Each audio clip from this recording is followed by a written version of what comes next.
ఒక దేవుని సేవకుడు అంటాడు, ప్రభువా నేను నీ సేవలో అరిగిపోవాలే కానీ తుప్పుపడ్డానికి వీలు లేదన్నాడు. మన ఇంట్లో కొన్ని వస్తువులు ఉంటాయి చూడండి, రోజువారీ వాడే వస్తువులు ఇంకా చక్కగా పనిచేస్తూ ఉంటాయి, ఇంకా ఎఫిషియెంట్గా పనిచేస్తుంటాయి, ప్రభావవంతంగా పనిచేసి మనకు ఉపయోగకరంగా ఉంటాయి. పని చేయని వస్తువులు ఒక మూల పెట్టి ఉంచండి, కొంతకాలానికి ఒకవేళ ఇనుప సామాన్ అయితే తుప్పు పట్టేస్తుంది.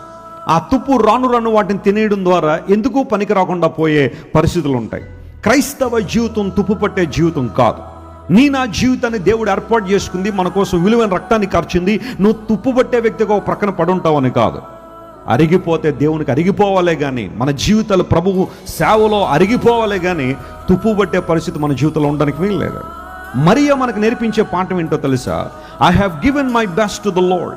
నా దేవునికి నేను శ్రేష్టమైన వాటిని ఇచ్చాను, నా ప్రేమను వ్యక్తపరిచాను. నేను దేవుని ప్రేమిస్తున్నానని చెప్పడం మాత్రమే కాదు, సమయం వచ్చినప్పుడు ఆ ప్రేమను నేను వ్యక్తం చేశాను అని మరి ఒక చక్కని పాఠాన్ని నేర్పిస్తూ ఉంది.